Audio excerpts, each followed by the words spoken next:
안녕하세요. 저는 고딩아들 셋 엄마입니다. 상고 졸업하자마자 은행 취업해서 25년을 내리 일하다 얼마 전 퇴직했네요. 이런 저를 남편과 아이들은 참 자랑스러워했습니다. 비록 고졸 엄마이지만 이토록 성실하게 산 제가 참 멋있다고 하니 자신감은 없지만 그런가 보다 하며 미소 짓네요. 남편은 자세히 말할 순 없지만 좋은 대학과 대학원 나와 연봉도 꽤 높아요. 한없이 평범한 저와는 다르게 학벌도 좋고 직업도 좋은 모범생 남자였어요. 시댁도 여유로운 편이었죠. 그래서였을까요? 결혼한다고 했을 때 시댁에서 반대했었답니다. 식 올리는 그날까지도 시어머니는 저를 탐탁지 않게 생각하셨고 제가 해온 예단 전부 마음에 안 든다며 3번이나 빠꾸시켜 버리셨네요. 그러시며 하셨던 말이 있죠. 꼬우면 지금이라도 우리 아들 포기하고 파혼해라. 파혼 그까짓 거 나는 아무렇지도 않다. 나는 네가 도통 며느리로 인정이 안 된다. 그 말에 가슴이 무너져 내리는 듯 했고 이런 결혼에서 내가 행복할까 싶은 마음에 결혼 2개월 앞두고 남편에게 이별을 구했었는데요. 이 세상 모든 부모님은 아셔야 합니다. 반대하는 사랑은 더 활활 타오른다는 사실을요. 남편은 저를 놓칠 수 없다며 집을 나와버렸고 잘난 장남 있는 건 목숨 내버리는 것과 같았던 시어머니는 결국 울며 겨자 먹기로 저를 받아들이셔야 했지요. 어머님 심정도 한편으론 이해가 갔어요. 남편은 2남 1녀 중 장남이었는데 남동생 여동생 둘 다 명문대 출신이고 직업도 좋습니다. 시동생들의 결혼 상대자들 역시 전부 결혼 시장에서 꽤 인기 좋은 직업을 가진 분들이에요. 어머님은 당신께서 자식 농사 하나만큼은 끝내주게 잘 지었다고 항상 만족스러워 하셨습니다. 그런데 나이 30 중반이 다 되어가도록 형제들 전부 앞세워 결혼시킨 장남이 뒤늦게 데려온 여자가 저였던지라 어머님이 상심이 엄청 크셨던 거죠. 시댁 친척분들이 모이기만 하면 제 남편에게 얼마나 대단한 여자 데려오려고 이렇게 장가를 안 가냐고 우습게 소리를 하셨답니다. 남편은 결혼 생각 없다고 했지만 어머님은 그건 말도 안 되는 일이라면서 교회 아는 분들에게 소개를 받아 어디 중소기업 대표 외동딸, 중학교 교장딸, 공단 이사장 딸 등 괜찮은 며느리감을 줄줄이 데려와 자리 한번 만들어보려 했지만 남편은 그때마다 거절했다고 했어요. 남편은 사실 20대부터 8년이나 만난 여자가 있었는데 전 여친의 양다리 사건으로 여자에 대한 신뢰가 무너진 상태였다고 해요. 그래서 아무도 안 만난 채로 30대 중반까지 버티고 있었는데 제 소박하고 진실된 모습에 반해 먼저 저에게 대쉬하고 사귀게 된 겁니다. 나이가 나이인 만큼 서로 결혼 전제로 만났고요. 남편은 워낙 과묵한 편이라 집에 연애한다는 사실도 말하지 않았어요. 저에게 프로포즈하고 저희 부모님께 찾아와 인사까지 한 후에 본인 집에 결혼할 여자 있다고 오픈했습니다. 첫 인사 자리에서부터 저는 시어머니께 된통 무시를 받아야 했습니다. 은행원이라는 직업은 나쁘지 않으나 제가 고졸이라는 사실에 크게 경악하셨어요. 하다못해 전문대도 안 나왔단 말이냐? 네, 제가 상고를 졸업한 후에 바로 취업을 한 거라서요. 하지만 상우 씨가 저 결혼하고 나서도 학업에 뜻이 있으면 대학교 가라고 했어요. 학사 딸 수 있게 도와준다고. 결혼하고 나서 뭔 공부야? 결혼하고 나서는 남편 뒷바라지나 해줘야지. 그리고 우리 아들 돈으로 학사 따서 뭐 하게? 그 다음은 대학원이라도 가게? 언감생심 꿈도 꾸지 마라. 고졸은 영원한 고졸이다. 어머님은 그렇게 제 학벌에 굉장히 예민해 하셨습니다. 아버님도 탐탁지 않은 듯 인사자리에서 물만 들이키셨고요. 다행히 어머님처럼 폭언은 안 하셨네요. 그 인사자리에서 남편이 큰 소리로 저 없었으면 아무도 안 만나고 독거 노인으로 늙어 죽을 운명이었다며 그깟 학벌이 뭐고 직업이 뭐라고 이렇게 아들이 데려온 신부감을 무시하냐고 어머님께 화를 냈어요. 그날 이후로 어머님이 대놓고 저에게 뭐라고 하신 적은 없지만 아까 말했듯이 예단으로 어머님이 시비를 걸듯 물고 늘어지는 바람에 한 번 파혼할 뻔이 있긴 했었죠. 그래도 최선을 다해서 해갔고 친정에 욕보이지 않게 저도 많이 노력했습니다. 어머님이 저에게 싸늘하게 구셔도 남편이 제 편이라 든든했어요. 게다가 서울에 사시던 시부모님이 저희 결혼 이후 경남에 있는 아버님 고향으로 집 지어 내려가셨기 때문에 1년에 2번 명절에만 뵈었기 때문에 솔직히 좋았어요. 가뜩이나 어머님이 저를 마음에 안 들어 하셔서 얼굴 보면 가시방석인데 자주 안 봐도 되니까요. 그렇게 나름 결혼 생활 행복하게 잘했습니다. 일주일에 한 번씩 시댁에 해야 하는 안부 전화의 압박이 있긴 했습니다. 전화 드릴 때마다 어머님은 단 한 번도 따스하게 받아주지 않으셨습니다. 왜, 뭐, 라는 퉁명스런 말로 시작하셨고 날이 춥다, 날이 덥다 등의 기본적인 제 안부에도 비꼬듯 여름이니까 덥지, 겨울이니까 춥지 라고 하셨습니다. 어디 편찮으신 데는 없냐고 여쭈으면 내가 아팠으면 좋겠냐? 라고 하셔서 참 당황스러웠어요. 제가 전화드리는 걸 싫어하시나 싶어 안 하기 시작하면 시댁이라도 잘해야 점수를 딸 텐데 배가 불러서 그런 노력을 안 한다 라며 잔소리를 하셨습니다. 그런 어머님의 변덕에 너무 속상하고 힘들었지만 시댁에서 저희 결혼한다고 2억이나 해주셨기 때문에 저도 편한 집에서 잘 살 수 있었던 거고 그에 상응하는 노력을 해야 한다고 생각했습니다. 저희 친정에서는 여유가 없어 3천만 원도 겨우 해주셨거든요. 물론 제가 일하며 모은 6천만 원 정도를 가지고 와 얼추 1억 채웠네요. 어머님 말로는 그것도 안 가져왔으면 내쫓았을 거라네요. 아무튼 그렇게 저는 어머님 성에 안 차는 큰며느리였습니다. 명절에 시댁 가면 저는 부엌대기였어요. 사실 제가 자진해서 부엌에 처박혀 나오지 않았습니다. 어머님은 미국에서 온 귀한 부잣집 둘째 며느리와 잘난 사위를 어화둥둥 감싸안느라 정신이 없으셨고 신우와 도련님은 저를 거의 투명인간 취급하셨어요. 그나마 남편만 안절부절 못하며 제 옆에 있어주곤 했는데 그나마도 제가 다 밀어버렸네요.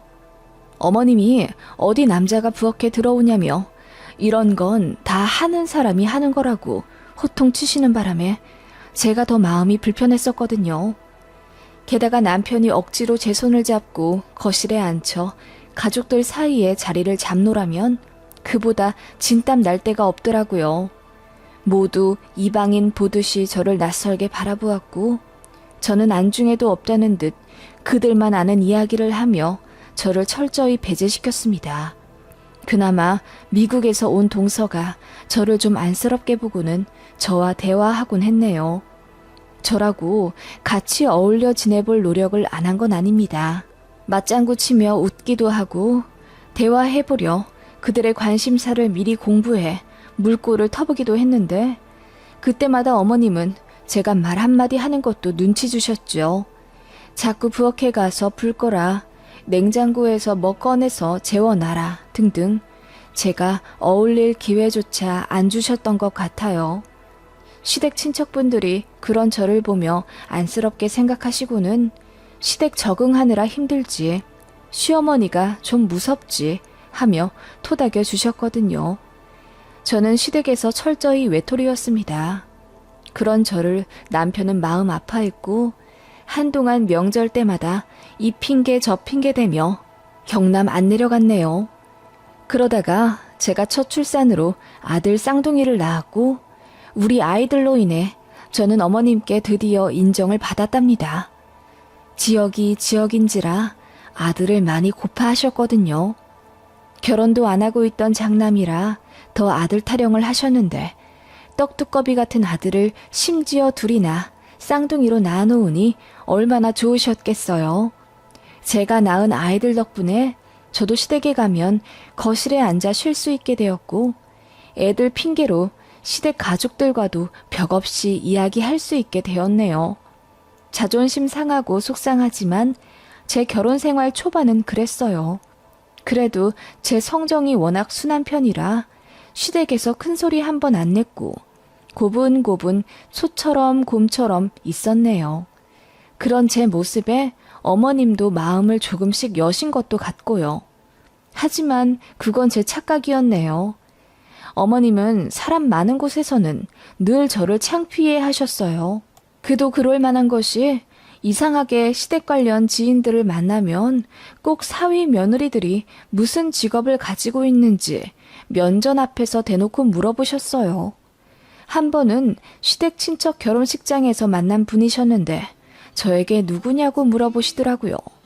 그래서 누구 집 큰 며느리라고 소개하니 저에게 무슨 일을 하냐 물어보더라고요.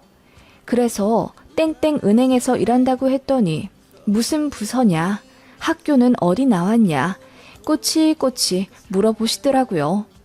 그래서 대답을 해드렸습니다. 땡땡 여상 나와 바로 취업했다고요.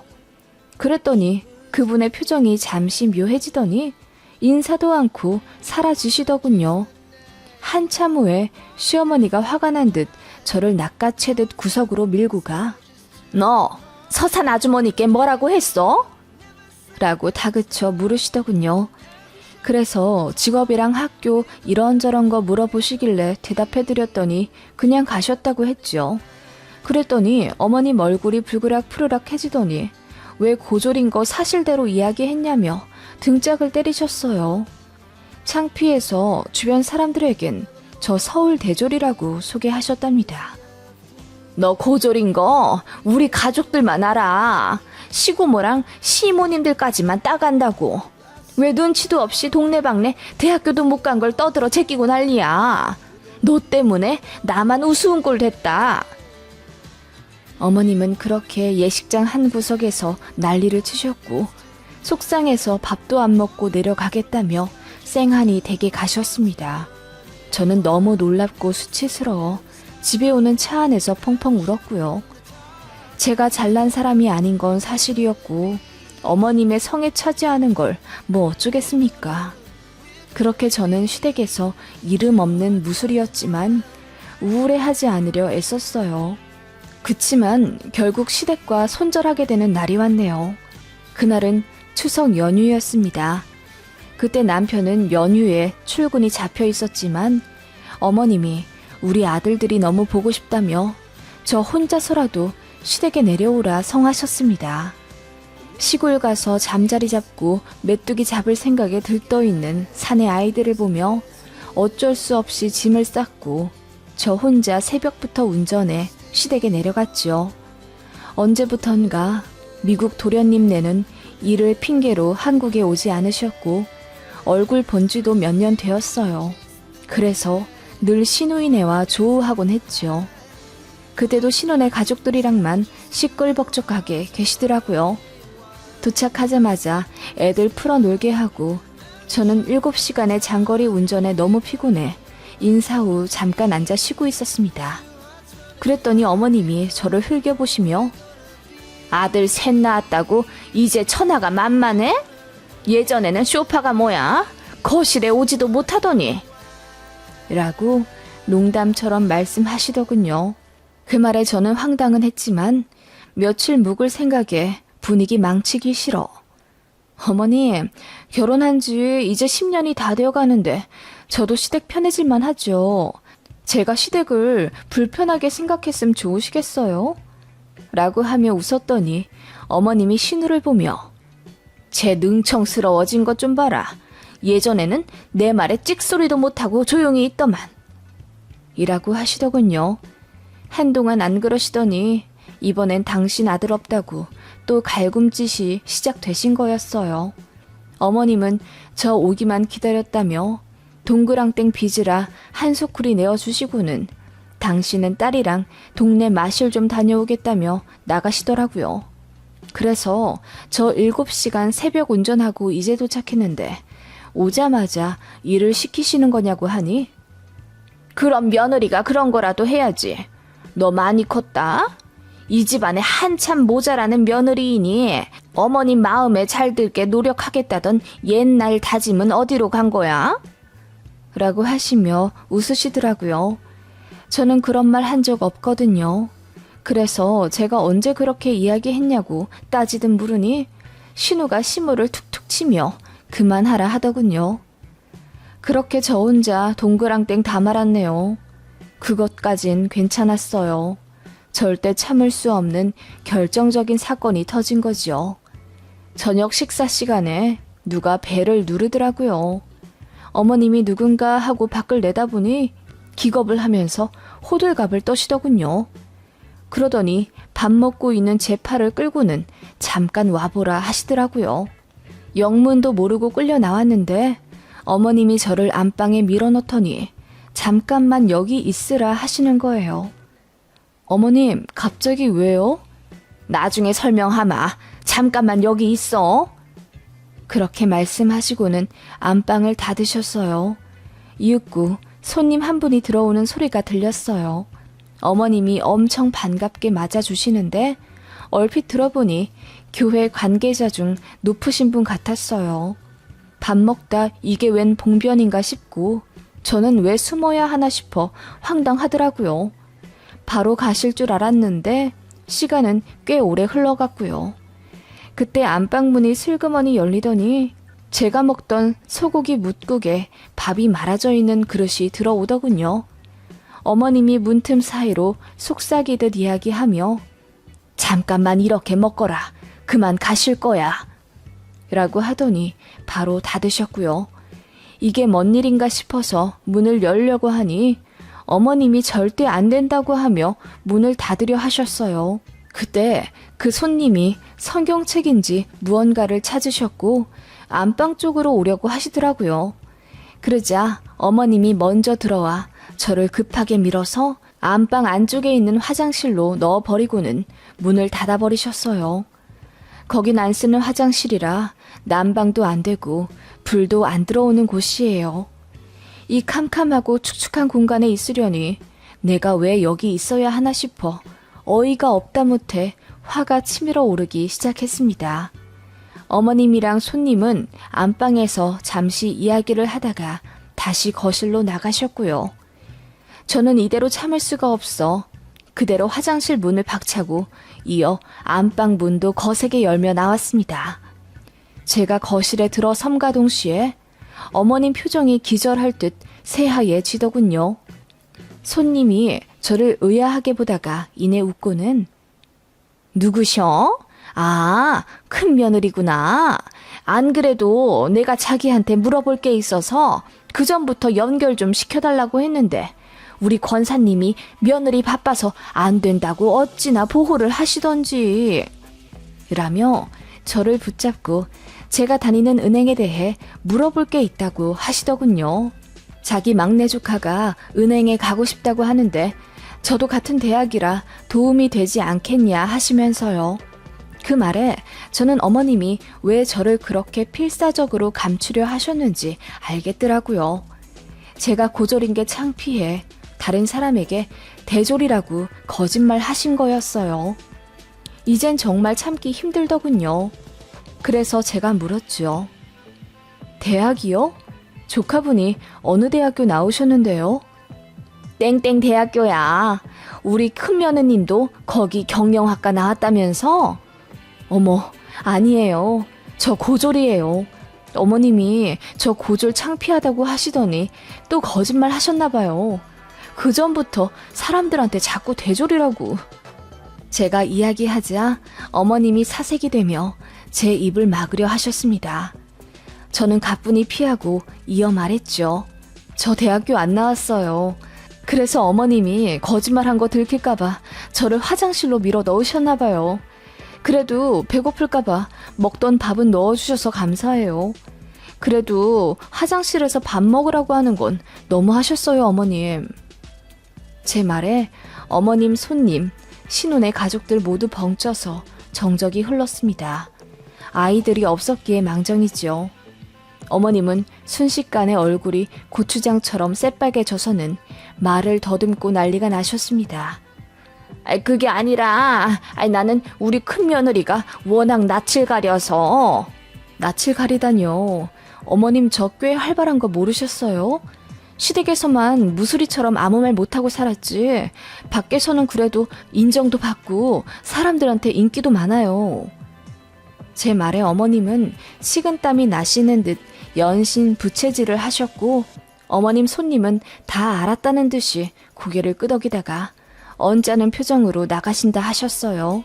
그 모습에 어머님이 사색이 되며 잠깐 이야기 좀 하자고 말렸지만 손님분은 고졸이 뭐가 어떻다고 저렇게 훌륭한 며느리를 감추고 난리야. 나도 고졸이야. 그동안 속으로 목사 부인이 고졸이라고 무시하며 살았겠네. 그리고 종교 있는 사람이 그렇게 거짓말하면 못 써.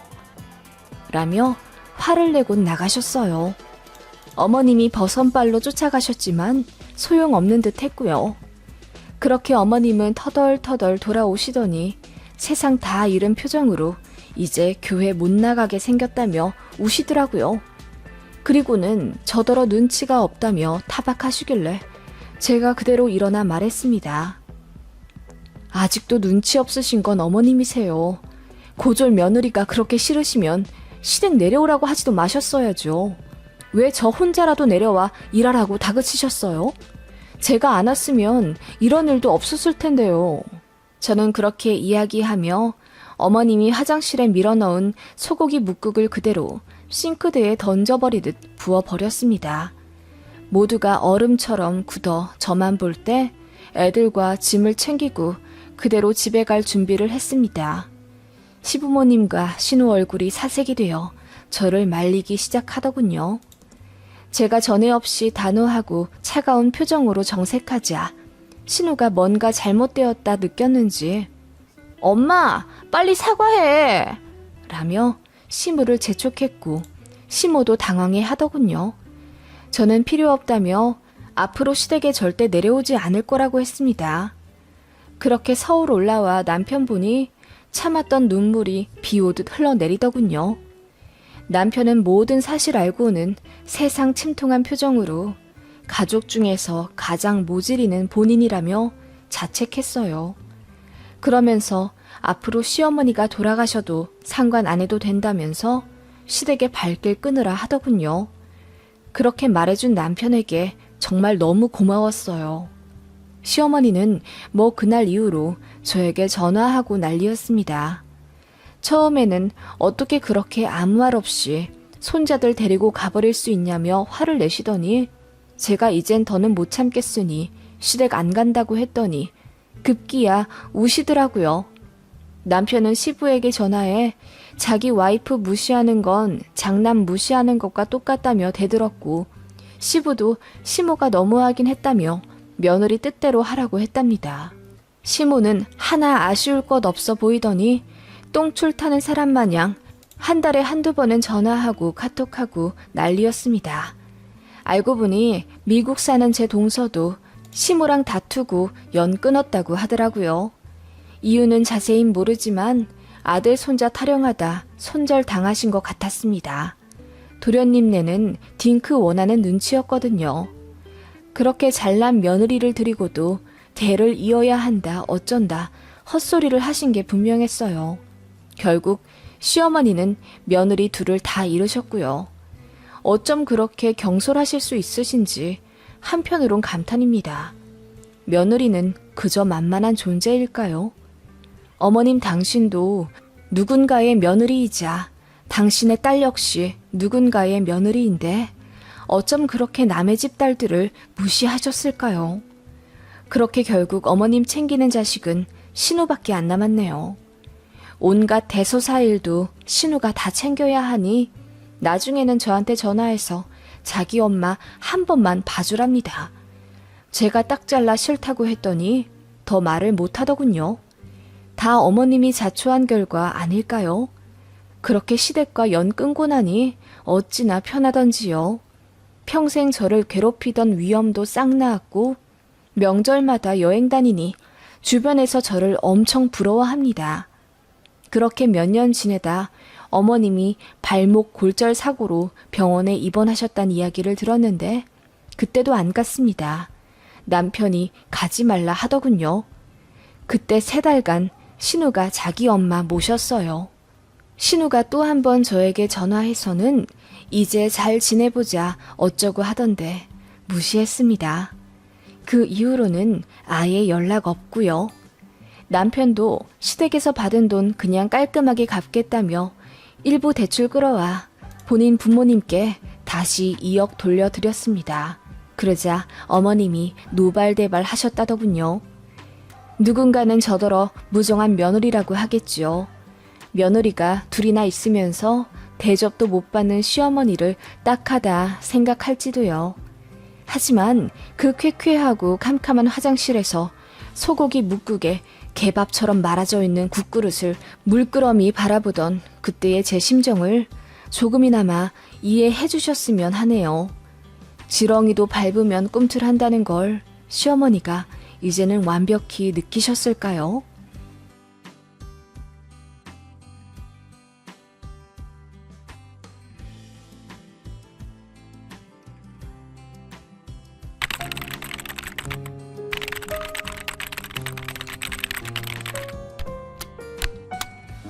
안녕하세요. 아무리 인터넷을 둘러보아도 이런 역대급 일은 없는 것 같고 주변에 말하자니 창피해서 입도 뻥긋 못하겠기에 어디서 조언을 얻어야 할지 몰라 게시판에 글을 한번 올려봅니다.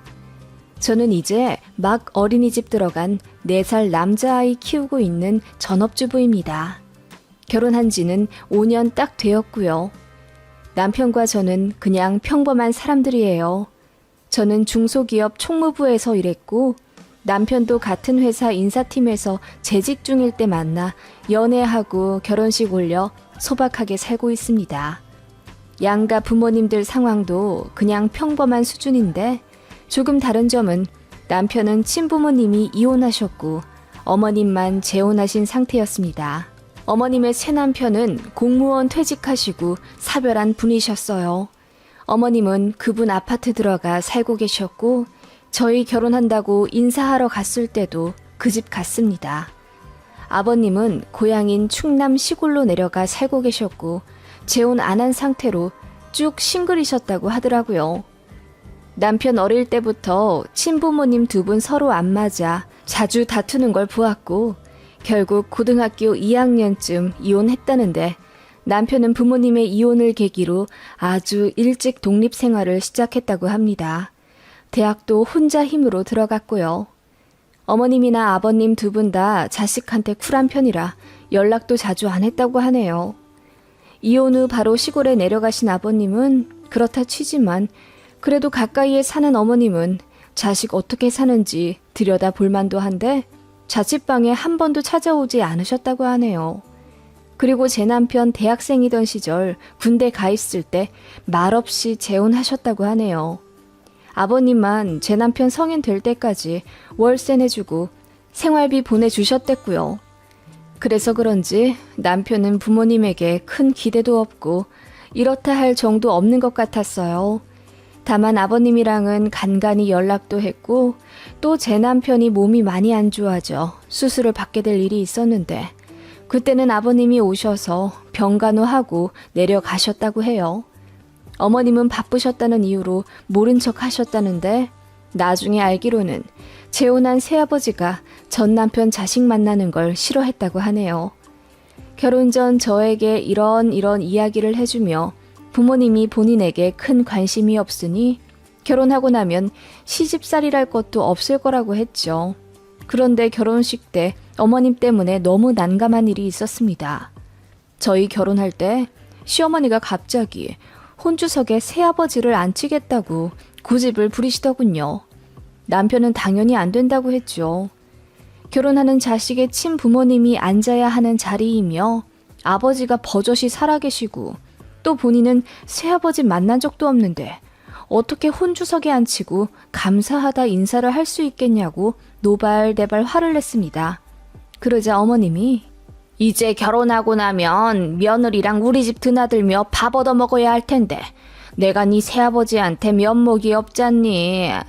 그리고 네 새아버지 재산을 홀랑 본 자식들한테 가면 좋겠어? 너도 어느 정도 콩고물 먹고 싶으면 결혼할 때 혼주석은 우리가 앉게 해라. 새아가 너도 동의하지? 라고 하시더군요. 저는 그 말 듣자마자 남편이 아니라고 하면 저도 아니라고 했더니 둘이 똑같이 철이 없고 뭘 모른다고 타박하시더군요. 그리고 남편한테 일평생 관심도 없었으면서 이제 시어머니 된다는 이유로 설레서 그러신 건지 저에게 예물예단 어떻게 할 거냐고 신나서 물어보시더라고요. 솔직히 뭐 하나 보태준 것도 없으면서 받을 궁리만 하시는 게 너무 얄미워 보였습니다. 그리고 당신 자식은 나 몰라라 하셨으면서 이제와 대접받겠다는 속셈이 느껴져 제가 더 화가 나더라고요. 남편도 본인 어머니의 예상 외의 행보에 너무나 당황했어요. 평소 때처럼 결혼을 하든 말든 어떻게 올리든 말든 상관도 안 할 거라고 생각했거든요. 그런데 갑자기 시자짓을 해대니 얼마나 당혹스럽고 짜증났겠어요. 그래서 남편이 시어머니에게 혼주석은 아버님만 앉힐 거라고 선언해버리고 연락 끊었습니다. 시어머니께 결혼 어디서 하는지 알려주지도 않았어요. 그래서 어머님이 저한테 전화해서 울고불고 화내고 그랬는데 남편 뜻에 따라 저도 차단했습니다. 그렇게 혼주석에는 아버님만 앉힌 채로 결혼식을 올렸던 일이 있습니다. 어머님과는 그대로 연이 끊기는구나 생각했지요. 결혼하고 저 아이 낳을 때도 남편이 어머님께 연락 안 했어요. 손주 생긴 걸 계기로 결혼식 때처럼 황당한 갑질 하실까 봐요. 아버님께만 연락드렸는데 아버님이 눈물 흘리시더라고요. 그거 보고 남편도 뭔가 속으로 느낀 바가 있었는지 그 이후로는 아버님과 연락을 자주 하더라고요. 알고 보니 아버님은 결혼 생활 하던 시절 사정이 있어 사기를 당하셨고 어머님과 이혼하면서 많이 의기소침해지셔서 아들한테도 연락을 잘 못하셨던 거래요. 그러다 지금은 경제적인 상황도 많이 좋아졌고 또 본인을 미워한다고 생각하던 아들이 결혼한다고 며느리도 데려오고 또 손주 생겼다고 보러 오라고 하니 감격하신 것 같더라고요. 아버님은 저에게 무뚝뚝하지만은 그래도 티 안 나게 잘해주셨어요. 한 번씩 만날 때마다 제 가방에 20에서 30만 원 들어있는 봉투를 말없이 넣어주시거나 아이 통장을 만들어 놓으라고 하시고는 계좌번호로 이따금씩 용돈을 보내주셨는데 보내는 이에는 늘 할아버지라고 수정하시더라고요. 액수는 10,000원부터 50만 원, 100만 원까지 다양해요. 그냥 제 아이가 생각나실 때마다 보내주시는 것 같았어요. 그래서 아이 통장에는 할아버지의 사랑이 가득합니다. 명절에는 차 막힌다고 오지 말라고 하시고 그 다음 주에 아버님께서 직접 올라오시곤 하셨습니다. 그래서 제가 하루 묵으시라 하면 손사래를 치며 저 부담된다고 저녁만 드시고 꼭 내려가셨습니다. 그런 아버님께 저는 신경이 더 쓰이고 마음이 갈 수밖에 없었죠. 아버님 혼자 사시며 끼니 잘 챙겨 드실까 걱정되어 한 달에 한두 번씩 반찬 만들어 보내드리기 시작했는데 그게 저는 전혀 어렵지 않고 정말 마음에서 우러나는 행동이었어요. 아버님도 남편도 그렇게까지 할 필요 없다고 저를 말렸지만 내심 맛있게 잘 드시고 또 좋으셨나 봐요. 주변 동네 사람들한테 며느리한테 택배로 반찬 얻어먹는다고 자랑하셨다고 하더라고요. 남편도 결혼 이후로 아버님과 유대관계가 깊어지니 뭔가 더 행복해하는 게 느껴졌고 저도 그런 남편 보며 좋았습니다. 저도 시아버지 사랑받는 며느리가 되니 뭔가 뿌듯했고요. 아버님은 생각보다 경제적으로 많이 좋아지셨더라고요. 빚도 다 갚고 친척들한테 받은 선산의 일부가 좋은 값에 팔려 돈도 좀 만지게 되신 것 같고요. 남편 말로는 예전에 돈 없을 땐 같은 옷으로 일주일 넘게 입고 항상 꾀재재 하셨다고 하더군요. 지금은 아주 깔끔하게 하고 다니셔서 상상이 안 가더군요. 그러다가 아이 돌잔치 할 때가 되었습니다. 제가 카톡에다가 아무 생각 없이 돌잔치 초대장을 올렸는데 그게 화근이 될 줄 몰랐어요. 돌잔치 당일날 손님 맞느라 정신없는데 누군가 제 어깨를 톡톡 치더군요. 웃으며 돌아봤는데 글쎄 시어머니가 오셨더라고요. 아니, 여긴 어떻게... 카톡에 올린 사진 보고 알았지. 네가 날 차단해도 나는 네가 올린 사진 다 볼 수 있잖아. 그래서 그간 우리 손주 잘 크고 있는 것도 다 확인했다. 이번에 돌잔치 한다길래 할미 된 자격으로 내가 안 올 수가 없지. 어머님은 그렇게 이야기하며 오늘은 혼자 왔지만 다음에는 아이 데리고 집에 오라 하시더군요. 어떻게 시어머니를 안 부를 수가 있냐며 저는 혼나야 한다는 말과 함께요. 좀 황당했습니다. 물론 부르지 않은 건 잘못이지만 초대하지도 않았는데 그렇게 무턱대고 오실 줄은 몰랐어요. 게다가 제 남편이 원하지 않는 분인데요. 남편도 어머님 보고는 기겁해서 어떻게 왔냐고 따졌지만 날이 날이니만큼 그냥 조용히 넘어갈 수밖에 없었습니다. 그렇게 시작된 돌잔치에서 시어머니는 전 남편인 제 시아버지와 오랜만에 만나게 되신 겁니다. 어머님이 아버님의 달라진 모습에 많이 놀라워 하시는 듯 했어요. 이것저것 근황 물으시는 게 옆에서 들렸고 어머님은 아버님 상황이 좋아진 것에 많이 놀라셨어요. 막상 아버님은 무덤덤해 하셨고요. 돌잔치 끝났는데도 어머님이 안 가시더라고요. 그러다가 아버님 연락처를 좀 달래요. 제가 난감해서 아이 아빠한테 여쭤보시라 했더니 아들이 안 가르쳐준다 하며 저에게 조르셨어요. 제가 대답을 피하며 자리를 떴는데 그때 제 핸드백을 뒤져서 스마트폰에 있는 아버님 연락처를 복사해 가신 것 같더라고요. 어머님이 그 다음 날부터 아버님께 연락하기 시작했다는 소식을 들었습니다. 그리고 저희 아이를 핑계로 1년에 두어 번씩 다 같이 만나자고 제안을 하시더군요. 제가 그건 아이 아빠가 바라지 않을 것 같다고 했더니 너도 우리 새 가족이잖니. 그러면 모두가 화목할 수 있게 노력해야 하는 거야. 네가 네 남편이랑 시아버지 좀 잘 설득해서 온전한 가족이 되게끔 힘 좀 써보렴. 이라고 하더군요. 그 말에 제가 놀라 아버님이랑 다시 합치시겠단 말씀이세요? 라고 했더니 본인은 그러고 싶다고 하더군요. 기가 막혀 남편한테 얘기했더니 본인 아버지는 전처랑 합치기는커녕 다른 여자와 몇 번 만나기는 했어도 재혼할 생각도 없다고 하셨답니다. 시어머니 혼자 무슨 생각인진 몰라도 김칫국을 마시더라고요. 그러던 어느 날 모르는 번호로 연락이 와서 전화를 받으니 어머님이셨어요. 네 새 시아버지 핸드폰 번호다. 저장하거라. 그리고 이제는 내 번호도 차단을 풀고 우리 이제 잘 지내야 하지 않겠니? 그 말에 저는 무슨 대답을 해야 할지 모르겠더라고요. 그러자 어머님이 네 새 시아버지가 이번에 식도암 판정을 받으셨다. 이미 다른 곳에 전이도 된 상황이라 수술은 힘들다 하고 다음 주부터 항암 치료 받을 예정이야. 너도 알고 있거라.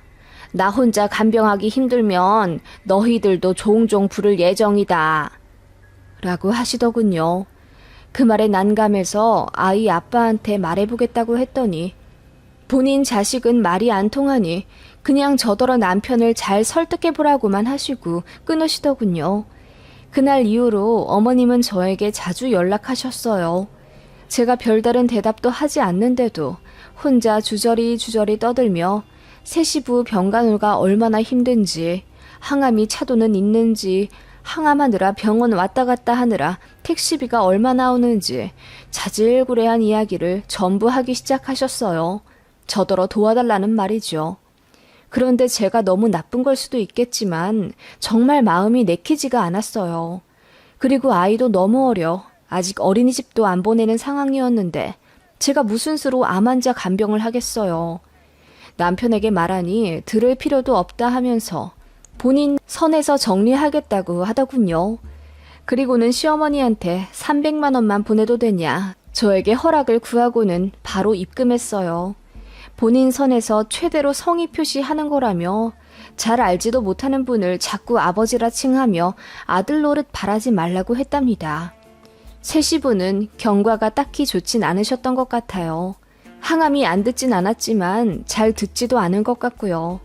입맛이 없어 잘 드시질 않으니 노쇠해지고 예민해져서 어머님만 더 힘드신 듯 했습니다.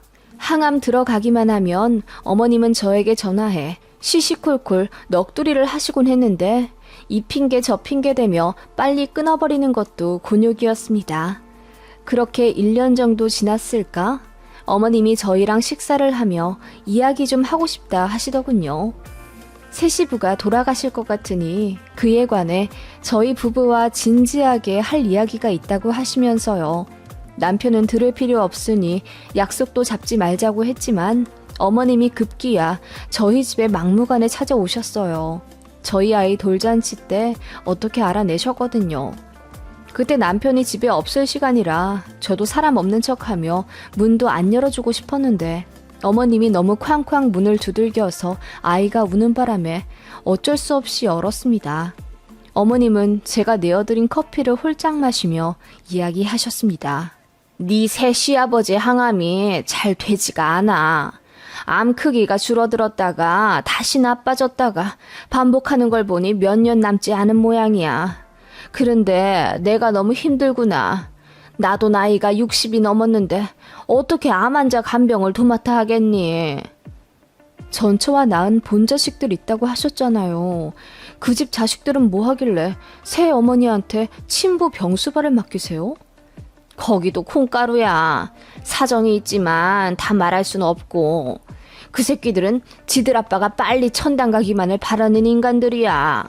어쩌면 그게 기회일 수도 있고. 우리 집 새양반이 경기도 이천에 땅이 좀 있는데 돌아가시기 전에 잘 구슬려서 나랑 우리 아들 앞으로 지분 좀 받게 하려고. 네? 글쎄요. 아이 아빠는 원치 않을걸요? 아이 아빠는 그분을 그냥 모르는 사람이라고 생각하고 있어요. 이럴 때 야물딱지게 잘 받아야지. 그러려면 합가를 먼저 해야 하는 게 맞는 것 같구나. 그래야 너도 병간호 했다는 핑계로 유산을 나눠봤지. 그 말에 저는 기가 막혀서 알문도 안 열리더라고요. 그러고 싶지 않으니 그냥 돌아가시라고 했는데 어머님이 잘 생각해 보시라고 하며 저를 야단치셨어요. 그래서 제가 저에게 시아버지는 충남에 계신 우리 아이 할아버지뿐이에요. 저랑 아이에게도 잘해주시고 또 저도 섬기고 싶은 마음이 드는 좋으신 분이고요. 모시고 살 거면 그분을 모시지. 애아빠가 인정하지도 않는 분을 아버님이라 부르며 모시고 싶진 않네요. 그럴 이유도 없고요. 라고 했더니 시어머니 얼굴이 새빨갛게 달아오르더라고요. 그러거나 말거나 저는 아이 핑계로 어머님을 내보냈습니다. 그런데 그날 이후로 툭 하면 전화하고 찾아와 차 한 잔 달라고 떼쓰시더라고요. 남편이 사실 알고 불같이 화를 내니 찾아오는 건 멈추어졌지만 이따금 공중전화로 미저리같이 자꾸 전화하셨습니다. 어느 날은 펑펑 울면서 새 시부 돌아가실 것 같다. 장례 치러야 하는데 겁이 난다. 어쩌고 저쩌고 하셨고 어느 날은 너무 외롭다고 하염없이 우셨습니다. 그런 모습에 진저리가 나기 시작하더라고요. 그러다가 정말 말도 안 되는 일이 벌어지게 되었습니다. 어머님이 시아버지, 즉 어머님의 전 남편이자 제 남편의 친부에게 찾아가셨나 보더라고요. 그리고는 본인의 재혼은 전혀 행복하지 않았다며 돌아가서 다시 합치자고 하고 싶었는데 어쩔 수 없이 살아온 세월이었다고 했답니다. 그리고는 현 남편이 암 걸려 곧 운명할 것 같은데 본인은 외로워 혼자는 못 살겠으니 다시 합치자고 하셨다네요. 아버님이 그러고 싶지 않다고 하셨는데도 어머님이 울고불고 난리를 치며 떼를 쓰셨다더군요. 그리고는 제 이야기를 하며 며느리가 시아버지를 모시고 살고 싶다고 했다는데 잘 구슬려서 이번 기회에 아들네랑 합치라고 하셨답니다. 그러면서 본인도 끼고 싶다고 하셨댔고요.